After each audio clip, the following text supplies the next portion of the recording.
Hey guys, this is Dr. Boney. Nice to virtually meet all of you. This is a quick introduction to the course and how to navigate the course. Once you get to the course, just hit home and you will see something that kind of looks like all this. So let's just kind of click on some of these. I'm not going to go into great detail in a lot of them right now, but at least enough to get you started. So like I said in the email I sent you, the absolute thing you need is a code from McGraw-Hill that you can access through this website. If you still want to buy, if you want a physical paper book, it does make sense to buy the bundle from the bookstore. It's going to come with a paper book and a code. You have to have the code. That's how you do all of the labs, all the exams, all the activities. So here's everything you're going to learn. You can read that later. Here is basically kind of how you're graded. If you miss an exam for any reason, you make the exam up. It's a make-up exam at the end of the semester. It doesn't really matter the reason why you missed the exam. You just missed it.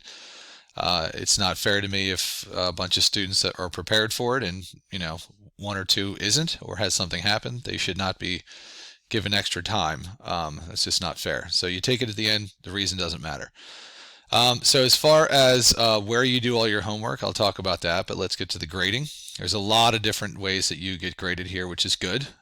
So lectures 75%, labs are 25, and you can see exams are the bulk of it, but chapter quizzes and assignments, they directly prepare you for the exam, are part of this grade, and then the lab activities and questions and the practical is part of the other 25. So you can see the grading scale here. Great.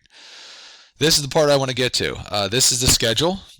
And this is filed absolutely. So I like to look at this in chunks, and let's talk about this as being basically a unit. And this, by a unit, I mean like what one exam is. So this is the schedule you should stay on for your work. And for every single chapter, there's like a chapter assignment. So you have a chapter 1 assignment, a chapter 2 assignment, a chapter 3 assignment. Notice I also have here an online quiz for chapter 1 and 2 with the due date there. And then all of your chapter 1 and 2 and 3 assignments has a due date, which is a day before the actual exam. And on the lab part of it, it tells you explicitly when each of the labs are due. So those are the absolute due dates. You can work ahead if you wanted to stay up for 48 hours straight and do all this in one day. Fine, go ahead and do that. Not a good idea, but the due dates for this, you can do them whenever you want as long as it's not after the due date. The only thing on this schedule that is absolute is the day of the exam. So for example, right now the first exam is March 8th, 2021. The exam will open in Canvas at 12:01 a.m. on the 8th, and it will close at 11:59 on the 8th. You have 24 hours to take it. It doesn't matter to me when you do it, and it's proctored, and we'll talk about that at a later class. So there is basically your schedule. You also have a couple extra chapters that you can read these as suggested times. These are on your final exam as well, and you need to know about these particular conditions and what causes them. And so I spread out the readings for you as well. And these are the exact organisms. There will be no more organisms on the exam than these. So if you read chapter 17 and there's 15 conditions, you don't need to know all 15. You need to know the ones that are on this chart. Okay, so let's now move back to the course. This thing is called Edpuzzle. So what I want you to do for one time only is go here and sign up for an Edpuzzle. And what this basically is your view might look a little bit different than mine, by the way, because I am a teacher. So, but it'll send you to just sign up for this thing called Edpuzzle. And once you sign up for it, it's free. You can go back to all of the courses because what that applies to is some of my lectures in here. So I'll talk about the Edpuzzle in a second. How do you do the course? You literally go straight down the line. If I were you, the first thing I do is I look at the exam study guide. This is the test. If you want to know what's on it, there it is. You need to know these things, and if you're asking, well, how deep? I would say, well, as deep as the resources I have for you are. Not every single thing in the book is on the exam. The things that don't apply to the syllabus are not.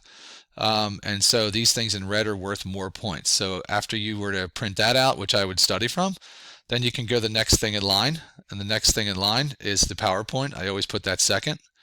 And then the next thing in line after that is this, and this is one of the Edpuzzle lectures that I have. And so basically these things to kind of go back to show you, like, this is an Edpuzzle, this is an Edpuzzle. All of these things, more and macromolecules, are all Edpuzzles.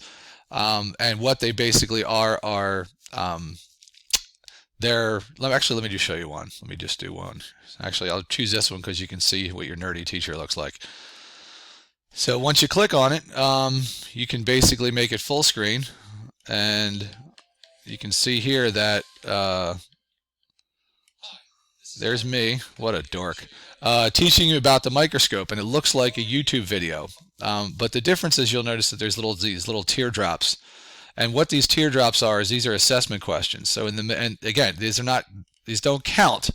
But as you progress towards this video, this is the longest one I have, by the way, 10 minutes. Most of them are 5 to 6 minutes.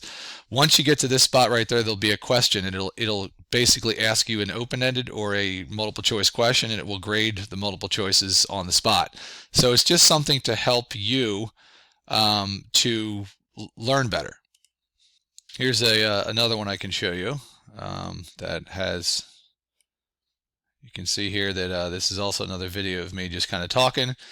And you will not be allowed to fast forward these. You have to watch the whole. So I actually can fast forward this because I'm the teacher, but watch what happens once the little blue bar gets to that little dot. As soon as it gets there, and by the way, I'm talking on it, but you can't hear it, it's going to ask you a question like this. Do any eukaryotic cells have flagella?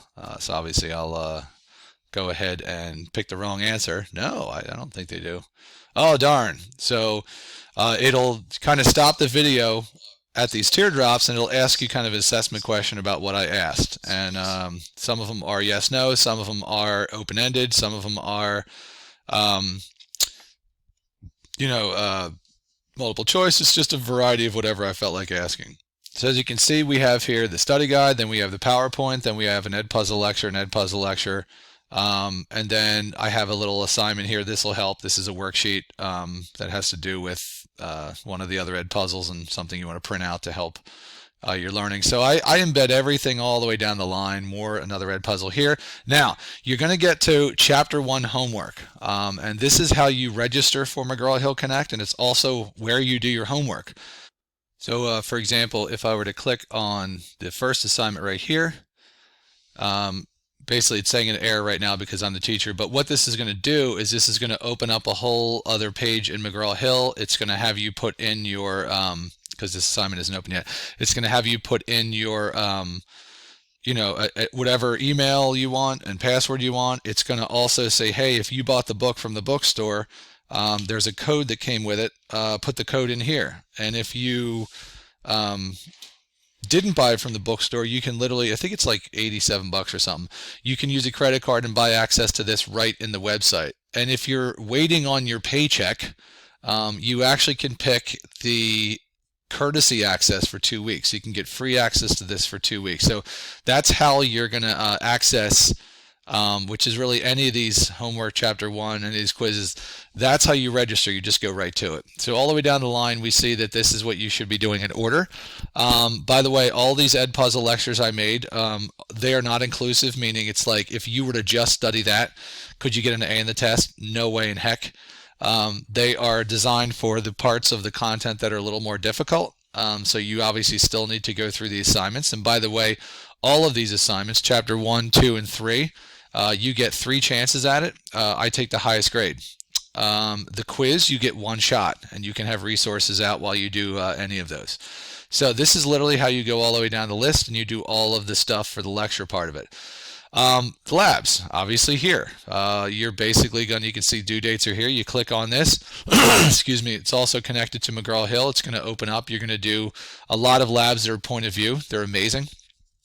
They're all simulations, so it's almost like you're literally in front of lab with me, and that's where those are. And then once it's exam time, this is where you'll access the exam. So hopefully this kind of gave you an overview. Once you access McGraw-Hill, this course is very easy to understand. You just go literally right down the list with your learning, and you let me know when you need me. So hopefully that helped, and good luck.